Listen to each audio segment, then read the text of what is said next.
Hey everyone, this is Mani here.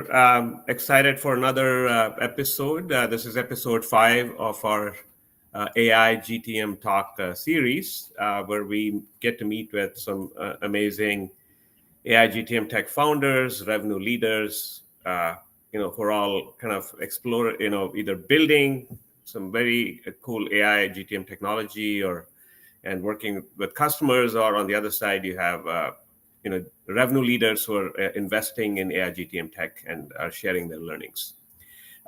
Today we have an amazing founder and CEO here, Arjun Saxena. Arjun, welcome. Thank you, Mani. Thank you for Yeah, setting this up. absolutely. So let me, Arjun, I'll kick it off by sharing this one screen, if you will. I'm going to share my screen here just to so we can do some quick introductions and then we'll get into it. So I'll take this just 30 seconds to talk about what we're you know let me just do this. We do at Kwanzu, and then we'll kind of go from there. So at Kwanzu, we are working with both SMB and mid-market companies in a few ways. One is we are aggregating all the buying signals that is both on and off their website, and then making them actionable. So the idea is all these buying signals, person level, company level, customers are able to unify them, make sense of all the buyer behavior, and then make sure they send out highly personalized outbound messages. So we're really automating the AI GTM outbound process. So that's about us. But now let's get going with Arjun the CEO of Humanic. Arjun, over to you. Thanks, Mani. Thanks for setting this up. Welcome, everyone. Good morning. Thanks for taking time to attend. My name is Arjun Saxena. I've been in the Bay Area for more than 2 decades and been building Humanic for the last couple of years. This talk is really, for you. And at any time, if you have any questions, please do send it in, and happy to make this interactive and less about us and more about how what things are changing, what's happening, and we have a structure in place. So I'll just do that, but let's make it as interactive as possible. And thanks again for taking the time. So is that good, Mani? Yeah, absolutely. So why don't we start, Arjun? Maybe you can talk about what do you all do at Humanic? Yeah. So at Humanic, we are building agentic email marketing. And very high level, what that means is that whenever you want to send so there are 2 parts in emails. One is prospecting, outbound, which is generally for demand gen. It could be cold email, it could be warm email, it could be everything that Kwanzu is doing to give you intent signals, but that's prospecting. So we don't do prospecting. We are about lifecycle marketing. So it's opted in email addresses. It's people who signed up for your product, your app, your company, which is, traditionally last 10, 15 years has been, product-led growth, free trials and things like that. And it comes in 2 flavors. There are free trials, and then there are paid people that you want to engage. And for both of those, you will run nurture campaigns with different goals. There's a goal to, for free to paid, obviously, it's to drive conversion. And for paid users, they can come in 2 or 3 categories. Your starter, create, next level, and sort of your enterprise plan, and all of those things. You want to make sure that you have nurture campaigns in place. And the signal there, or the enrichment that is the most meaningful for nurture campaigns, is your first party data.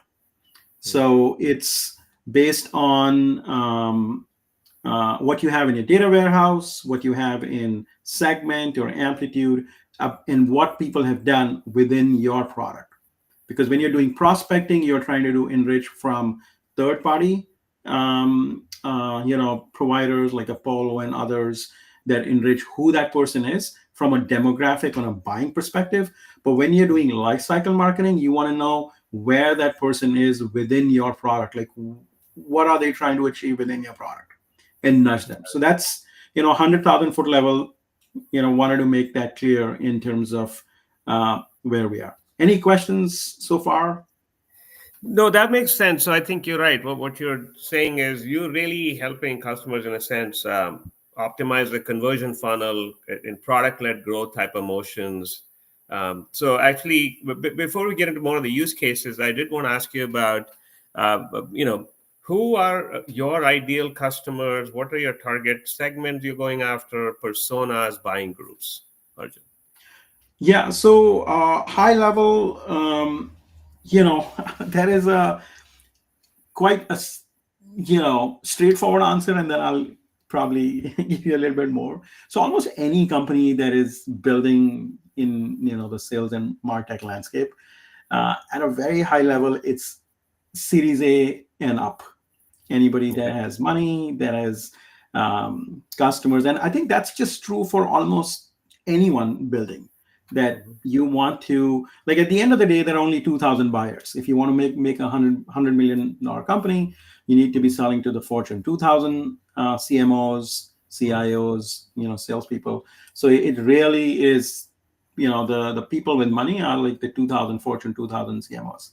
Within that, so that's like the high level thing. But within that, um, it's anybody that has a lot of, I shouldn't say lot, but at least substantial number of users, like at least 100,000 users, because it's that time when if you're running any kind of nurture, you need to do three things. You need to figure out who to send, what to send, and when to send. And traditionally, this is done based on a hypothesis. You would, you know, have a data science team or an ML team that will figure out some cohorts based on your first party data. You'll figure out, like, bottom up, based on a hypothesis, what content to send them. And then, when to send them is, again, there are a lot of best practices. And what happens is that whenever you have that 100,000 plus users, lifecycle marketing is very operational heavy. There is a lot of things you need to make sure in terms of the brand, in terms of what the email is going to say. So a lot of cycles are spent making sure that legal approves it, brand approves it, the content is right, it looks right on different things. Because what you're really doing is that you are propagating your brand. Mhm. So which is the difference between, like, prospecting, which is like, I just want you to engage, like, it's very short, it's very crisp, and it's trying to take you an action. But branding is not a big part of outbound emails, but branding is a critical part. Most people will prefer not to send any lifecycle marketing emails, um, unless it's absolutely fantastic. Mhm. It needs to look very good. The design has to be great for people to send it out. And that's why there is so much focus on the design element. Got So it. there are, what I call email service providers that will send the email. But even before you can send the email, there's a lot of, below the iceberg work that people do. And overall, so I think that's probably answers your question on who's our ICP. Anybody who has enough number of users that this entire process becomes overwhelming to optimize. You can Understood. set And it up and so once. right. So, but who in your ICP target company, who is the ideal buyer for you? I mean, Yeah. the specific Yeah. So role it's that you're reaching. yeah. So under the CMO organization is the head of lifecycle marketing or head Okay. of growth. Yeah. Head of growth, head of right. Okay, makes sense. And then I think it might help folks if you wanted to give us maybe a quick demo of the typical use cases, how people use Yeah. your product, and then we can get into Sure. the Sure. rest of the All discussion. right. Cool. So let me just share my entire screen.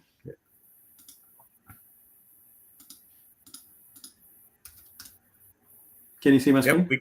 Yeah, we can see it. Yeah, go ahead. Cool. So very high level, what we are doing, what I just explained, that we sit on top of your, first party data, your data warehouse, your CRM, your product analytics, segment, amplitude, heap, mix panel. So we are on the app stores for most of these tools.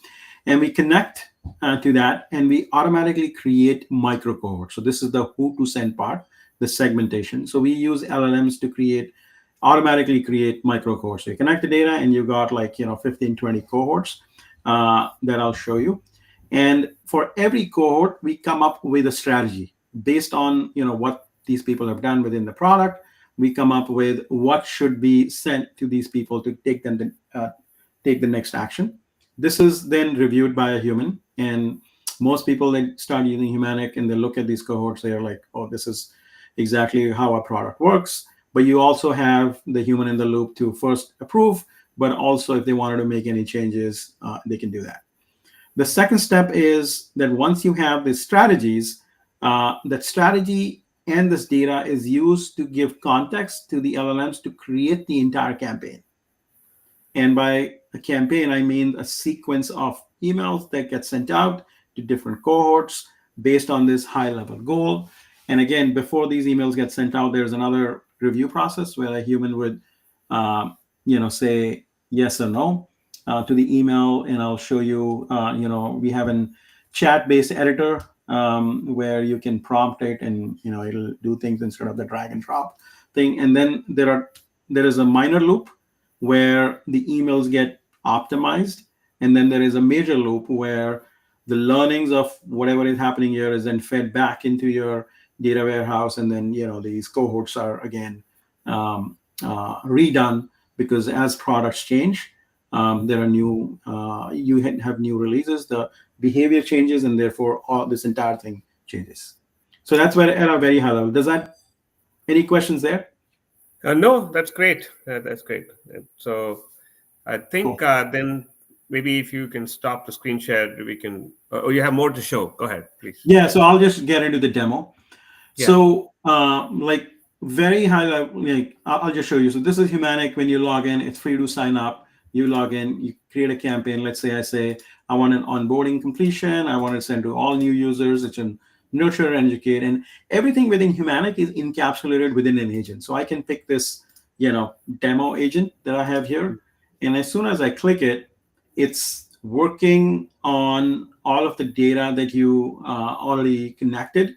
So this happens when your data is already connected, and you can see what it's picking up, the context. It's creating these 5 sequences. So it'll come up with these 5 sequences. Comes up with the strategy, which we call the job to be done, and then it will start creating these emails. In the interest of time, I'll just show you like this particular campaign that is already created. The things are there, and then all these emails, and the email looks something like this. So all these images, all this text is automatically created. And now let's say I wanted to change something. I can say change the color of the CTA button to blue. Were I able to click this? Yeah. So you can imagine that instead of dragging and dropping and doing anything like the traditional way of editing emails, this is a chat-based, prompt-based. So it's change it to blue. Nice. And you can do many other things here. You also have the MGML code here. If you wanted to specify anything, you can do it here. So you can make this brand compliant, and all of these emails, all those images and stuff, the system automatically pulls from the website. Okay, makes sense. Cool. Yes. So there's much more. There's much more on that I won't get into. This is high level. Basically, you connect the data. We create the cohorts. We create the entire sequence based on a strategy. We create the content. You can edit the content. You can send it out, and that's how you can set up nurture campaigns much faster than you would in a traditional tool. Got it. And how do your customers typically assess the value, or put an ROI number, if you will, right? On so it's based on outcome. So for every campaign, we track how many conversions happen, like in a free to paid campaign. And Yep. if there are paid campaigns, we track transitions, like how many people transition from step one to step two. Mm-hmm. And those transitions or those conversions we can multiply by LTV.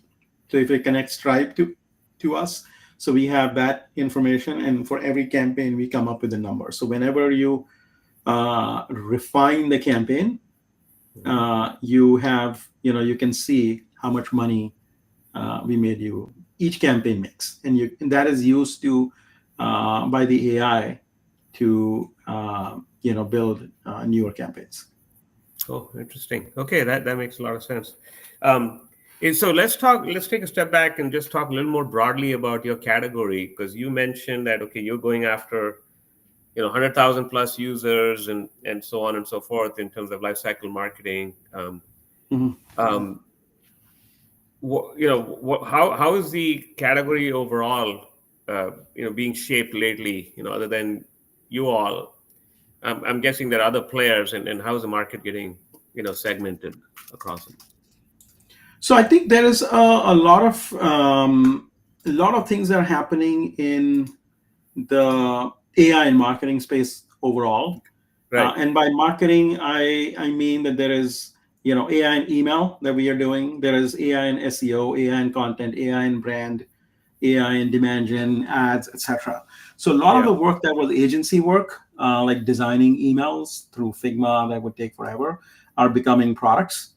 Hmm. So that's how, and many of these products will coalesce with each other because those are the, two things that people tend to do together, like ads and email campaigns. So maybe, or certain types of content and email. So that's, I think, taking shape in this place, which is why we are, very much, involved with the AI and marketing community. And hopefully that answers your question. So there are several players that are trying to uh, change or like redo marketing automation in this space. Okay. And uh, overall, the trend is that almost every software platform is going to become agentic. Got it. And there are three flavors in which these things are happening. One is like ourselves, which is taking a single workflow and going deep with agentic. Then there are Yep. companies like High Touch, which are saying we will make entire teams agentic, so the entire marketing team. So everything is based on a platform that has data connected to it that you can do with one platform. And then there are others like MR.co or A79 that are saying we are building a platform that allows you to create any workflow, whether it's sales, marketing, legal, HR, on that platform. Hmm. And existing, all of the existing software is going to, have these three variations, in my opinion. Got it. And how do you see this being different from certainly people? There's some companies say they do like a PLG automation, right? Just straight PLG automation. I think there's one up in Seattle. They talk about what they do there. Um, I was just curious, like, and I was hoping for our listeners, for our viewers, right? You can help clarify for them where do you all fit, what your strongest use cases are versus the PLG type companies, maybe, or another would be, as you said, some of these more broader AI marketing platforms that are starting to come up that are doing multi-function stuff, right? Yeah, go ahead. Yeah. Yeah. So I think PLG has become table stakes. There is Okay. no company, big or small, that doesn't have a PLG motion. There's like maybe very few companies that have only a demo based sales model, whether it's Snowflake or Microsoft or Google, almost everybody has some part of their product that is available as a free trial or as PLG, which is the way to do demand gen. And most of these companies that have built in-house systems by connecting best-of-breed technologies to deliver or manage this PLG experience. Hmm. And I think the yeah, So I think PLG is sort of also saturated now. There Hmm. is in every category there are almost dozens of companies that are sort of overstepping each other in terms Yeah. of what they offer and what combination they offer, Hmm. and therefore it becomes very onerous for a buyer to log into like 10 demo platforms to figure out which one is right for them, or 10 in any category SEO platforms. So Hmm. what is becoming more and more thing is, not people are not just signing up for as many trials, free to paid, but they Hmm. are going towards these agentic demo platforms. So what Hmm. they want to know is like, do you have a demo that in 30 seconds or a minute tells me what the value is? And that's Hmm. how I compare. Because even if, like, when you say Dropbox and Slack, they started 15 years ago, and people were eager to log in and see how Dropbox and Calendly and all these companies work. But now it's become so standard that Hmm. almost any company has a free login and setup. But it's, am I going to do that for 20 companies and try and figure out?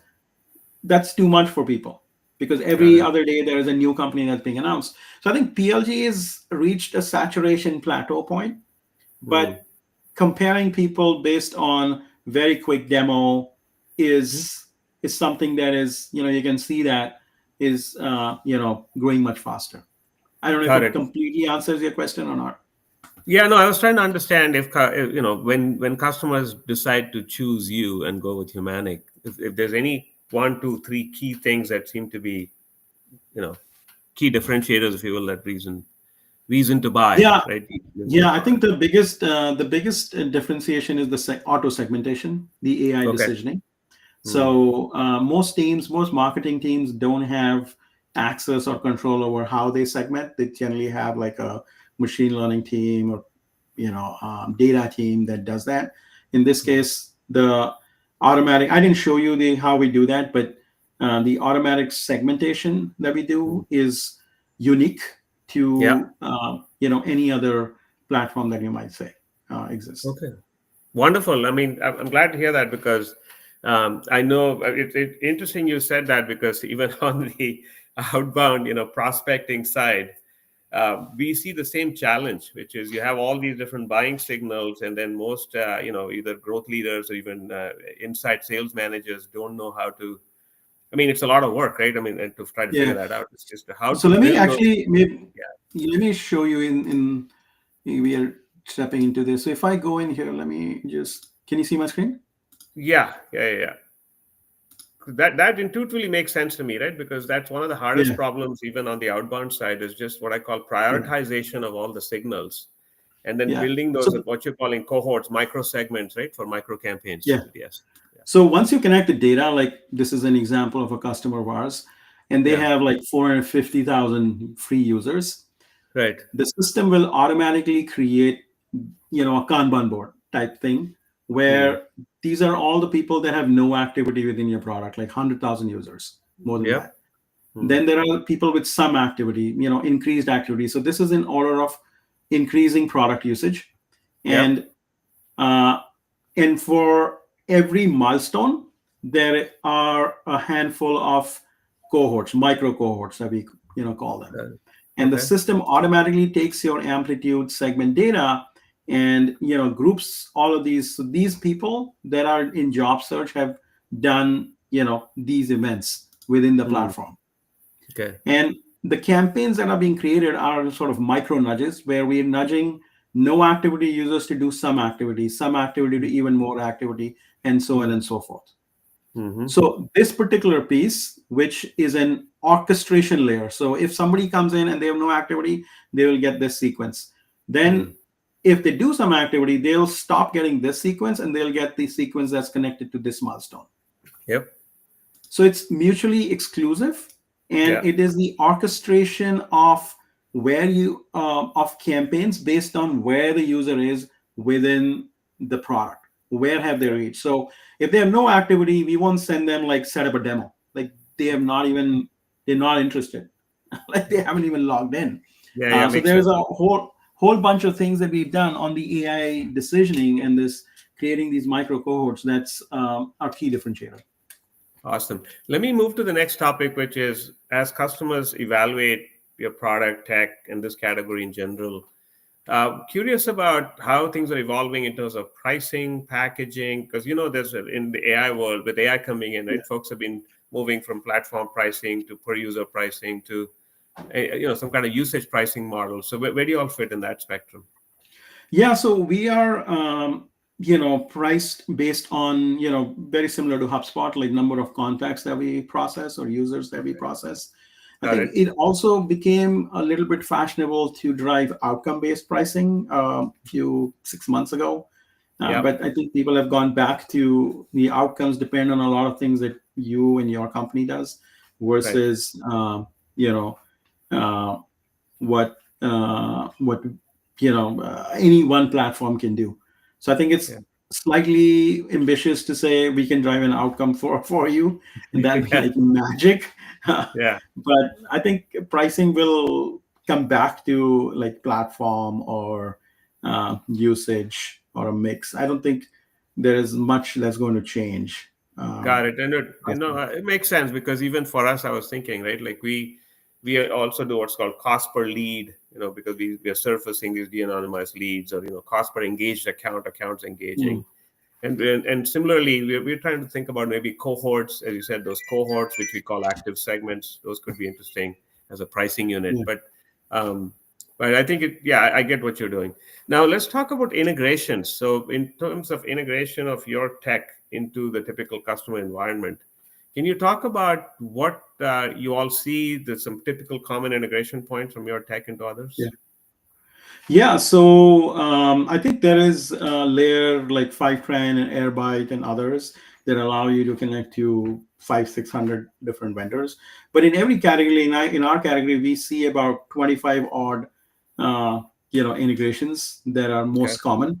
So Hmm. like Amplitude, Segment, HubSpot, Stripe, or Google BigQuery. All of these things are the most common. Hmm. And yeah, we use Airbyte and Fivetran. Some we built on our own to integrate. And yeah, any company that is mature will have some amount of data, like a CDP, a high touch type thing, and that's when we can optimize and we can add value. Got it. Okay. So is there what's the mix among your customer base? What percent or what seems to be the ratio of companies with CDP versus companies with some of the other kind of tech in that category? Yeah, so most of the companies that we work with have Segment as their Okay. number one, um, and the second one is HubSpot is very Okay. popular for both Hmm. in and out. So most of the companies will have their information in HubSpot about their users, and they already have certain journeys that are set up in HubSpot, and they, uh, yeah, those two would be, I think, one and two. Got it. So do you have? I mean, I didn't quite catch this, but do you have your own native email delivery engine, or do you actually Yes. plug into the HubSpots and then? Okay, got it. So you have your No, no, own no. So delivery. we have our own delivery. So Hmm. we have, and the reason we have our own delivery is because we need the analytics. So if Got we it. use somebody else like a HubSpot and blah blah blah, uh, there is all this. We don't get real time analytics. We don't have control over the analytics, the sending, and if something goes wrong, because delivering emails at scale is not trivial, as you know. Once you Yeah. start, when I told my son a few years ago we're going to be sending emails, he's like, "I can send emails today. Like, what are you doing?" But when you start sending emails in the millions and the billions, Yeah. spam protection and domain burn and all of those things come into play. What is your header looking like? So we need like full control so that Yeah. we can make sure that our clients are properly served, as well as we have Yeah. all of the analytics that we need to optimize the um, uh, you know campaigns. No. So I think what you just said is actually quite important because even I mean I'm drawing some of these parallels for the folks listening, right? Because they'll Sure. also hopefully appreciate this, which is even in the outbound side, on the prospecting side, with sales engagement platforms, the more traditional ones like Sales Loft and Outreach and others, and some of the newer ones that have popped up like an Instantly, Limlist, and so on. You're right. So the opportunity came for some of the newer tools when some of the more traditional tools were not doing what you just talked about, right? Which is secondary domains and watching, I mean, focusing on email deliverability and things like burner domains and whatever, right? Different ways Yeah. of making sure Yeah. delivery happens. So that makes sense. Yeah, I think one of the Um, biggest things, sorry, just to double click on your point, one of the biggest things in lifecycle marketing, yeah. as well as what you guys are doing, prospecting, and is not for it to domain reputation getting damaged, emails going into spam, because you can do all this work, but if the emails are not going to the inbox and Yeah. people are unsubscribing, so we have like a lot of things that we do in terms of if somebody doesn't open the email for 5 times in a row, like we Mm, stop sending them emails. got it. Or if there is a lot of unsubscribes on a campaign, it automatically detects that and reformulates the campaign. Oh, So interesting. you can't like there is a lot about the delivery and managing that intelligently, and that's also where we are using a bunch of AI Mm, to detect certain patterns and make sure that you don't get in the in the excitement of like I have all these users and I'm going to get them to do certain things. You don't self destruct, because yeah. we've got customers that sent like no, think about it, like you get, if you send a 5 email sequence over to 10,000 people over 3 weeks, that's like 50,000 emails. And Yeah. if a bunch of people unsubscribe, you suddenly are, your main domain can get burnt. Yeah. Yeah. So And so we work with our customers to make sure, don't yeah. use a subdomain, don't get too overexcited, because this is a gradual process. Got it. And Google So is using talking about AI on the other side. Google is also using AI on the other side to Mhm. reduce spam and improve the trust of the emails that get sent out.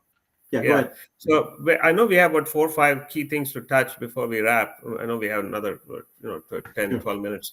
So, but before I get into the other questions, quick question, because you mentioned AI. Where it looks like you guys AI in many parts of your solution. Uh, can you speak to is it standard LLM models? So you guys have built some of your own custom LLMs?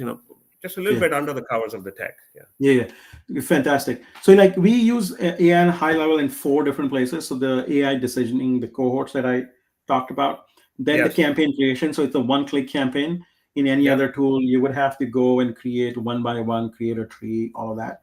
Then the Right. actual email that Hmm. is getting created, and finally the delivery and the understanding, the analytics, both on the delivery side, etc. So very high level, there is obviously foundation models that everything is based on, and we use a bunch of libraries. Some we've built on our own. So we experiment with every library like Crew AI and LangChain, and there's another one that we used. And finally, we have our own implementation, Mm. because again, we need more control. The less control, like Crew AI and all that, are good for like prototyping. But if you Yeah. want control, if you want to reduce latency, if you want to optimize for cost, you want to have full control. Like with anything, any framework, any library adds its own things, and you don't have that precision, because it's doing certain things, it's assuming certain things that you Yeah. want, that it's not, that after some time you don't want that, you want complete control. So we built out a custom implementation, and that is what this entire thing is based on. Awesome. So I'm going to switch now from talking about Humanic and your solution and so forth. Let's talk about your own GTM. So, Yeah. what GTM motions are you all pursuing to create more awareness around Humanic and your offerings? And what is working now? Because a lot of people are like, hey, what used to work last year is not working anymore. Yeah, So, absolutely. I think this is the big realization for every founder, that every time the go to market motion is different because the flavor is different, and you need to be selling and building go to market is a very visceral experience. Like you have to be in there to really learn. So our belief is that everything old is new again, Mm. and to create trust for somebody to even consider you, they need to understand, they need to feel like you made an effort, like you're trying harder. Like in the olden times when I was at Adobe and other places, people would come and they'd set up a meeting, you'd take them for coffee, they would come up and you'd have a conference room book. So there was a lot of effort in like one meeting. Yeah. Today there is little, very low effort. So if the other person is putting less effort, I am in no obligation to put any more of effort. So that's Right. why our singular go-to-market motion is in-person events. Oh, So interesting. we are 100% behind the AI and marketing community that many you're also a part of, and so Yeah. it's a community of 300, 400 founders, operators, builders in the space. We do a whole bunch of meetups. There's a series of meetups that are going on. We have one today at the High Touch office in the evening. We doing conferences. So there's an AI and marketing summit that's happening next month in San Francisco. Mm-hmm. Uh, and there are two reasons for that. One is that if somebody hasn't heard of you, they're never going to buy from you. Mm. And the way that people make a decision, buying decision, they'll do an offsite, they'll go to Napa, and then three, four people will go into a conference room. They're like, we need to fix our marketing automation. It's too old. Yeah. One of them will say, you know what, I again went to this conference, or I know this founder, and Yeah. let's bring them in. If Right. that room, nobody knows about your name, it's highly unlikely that they will go online, because people who have decision and money and budget believe that they have budget because they are in the business of knowing. And if they Mm. don't know you, it's your problem, not their problem. Gotcha. Makes Okay. sense.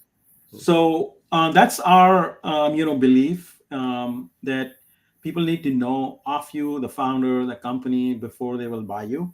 And the Mm. second thing that we are in, focusing on the AI and marketing summit and this category is that there are people who don't believe in AI, Mm. who say, "Oh, I tried ChatGPT, like it was bullshit. It's never going to happen. Not Yeah. in production."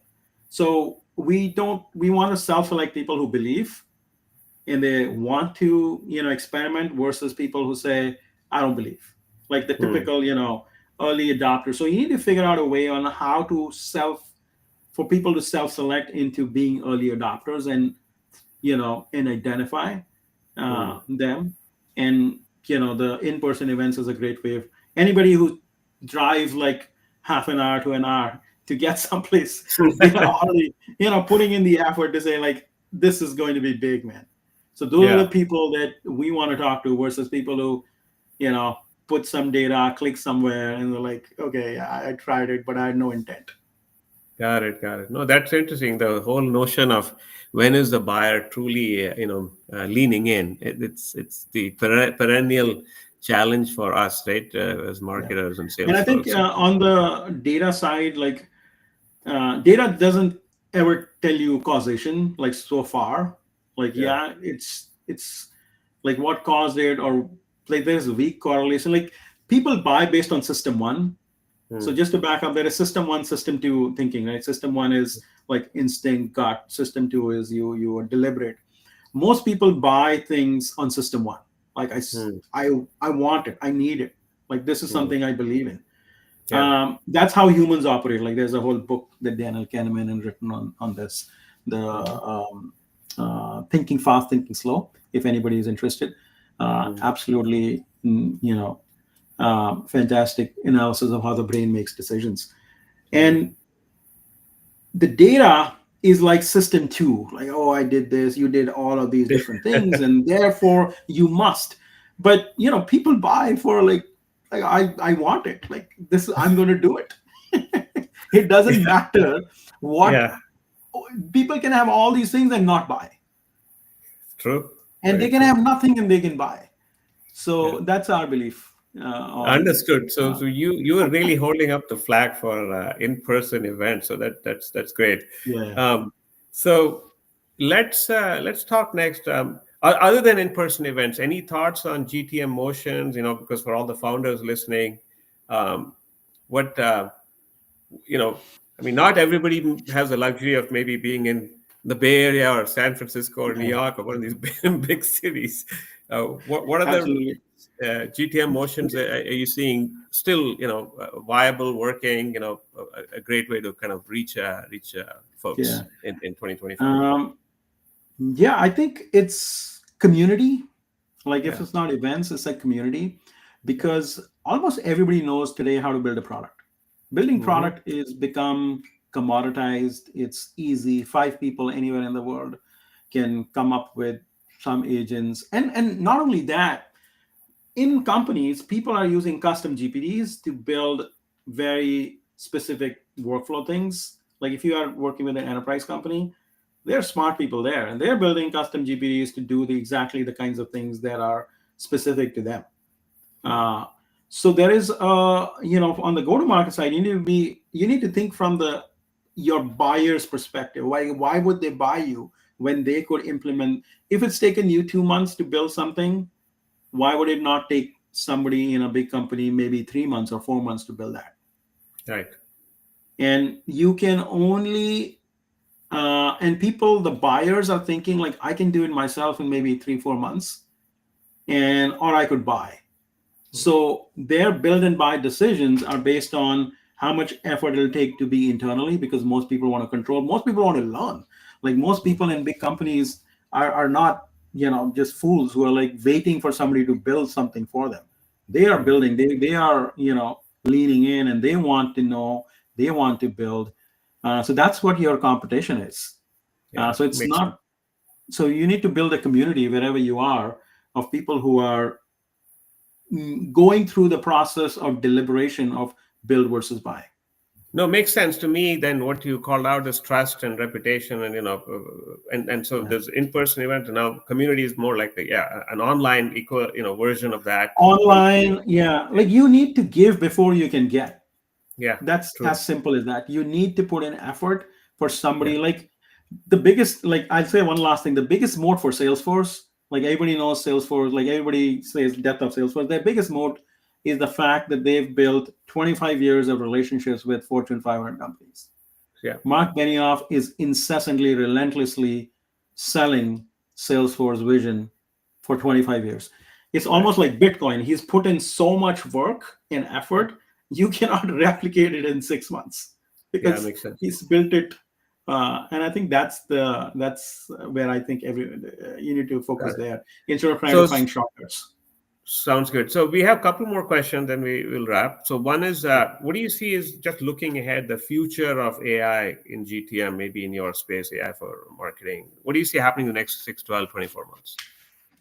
Very hard to say because a Right. lot depends on what OpenAI and Anthropic and these people are, which is how much of the stuff that are they come out with, and how capable Yeah. these underlying foundation models become. But I think it's the age of the wrappers. Hmm. Like a year ago, people were saying, "Oh, you're just building a wrapper on top of OpenAI or something." But the workflow and the complexity in an organization, I think one thing I'd say, which is a quote from another founder, Amit, that the biggest thing is that the most important information in your organization is not in digital form. Hmm. It's in the heads of the people that work there.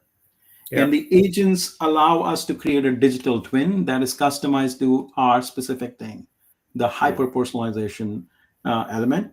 And that is a workflow thing. That's not an foundation models are available to everyone. The value is, can you build a workflow that mimics the information that are in people's heads? And I think Hmm. that's where this is going to be. Got it. So, and then last question is, any any guidance for folks out there who are still dipping their toes into AI for GTM? What's a good place for them to start? Call it low effort, low risk areas. Even if you take marketing, for example, any guidance for them? So like build or like to start building or to No, start the participating? buy some tech, integrated in, but bring it into their stack, get going. Low Mm. hanging fruit in Yeah, I terms of think first is to if they are dipping your toes, first is to get familiar with yeah. what is what. Uh, you know, go watch the videos by the OpenAI. Like on YouTube, there are these amazing videos by a couple of people that tell you how transformers work. Yeah, no, Um, that's on the technical side. I was thinking more yeah, in terms of marketers and guys in the marketing and GTM teams who want to you know I think watch LinkedIn very closely, uh, okay. and everything is getting announced on LinkedIn. So watch it closely. What's happening with 11x? What's happening with different tools? What they are doing. That's I think the best place to understand what's really trending. What is something you want to try? What is something you want to Got it. get to understand. Got it. And let me put up the final slide here, Arjun, if you want to let people know how they can reach you, reach folks at your team or on your team, and so forth. Go ahead. Yeah, so pretty straightforward. Humanic.so or gethumanic.com. Either works. On LinkedIn, you will find me every day. Mhm. So you should, send me a DM there or just log into the platform and, we'll reach out. Yeah. And folks, you also have my contact info right here. So thanks everyone for joining, and Arjun, amazing discussion. Thanks.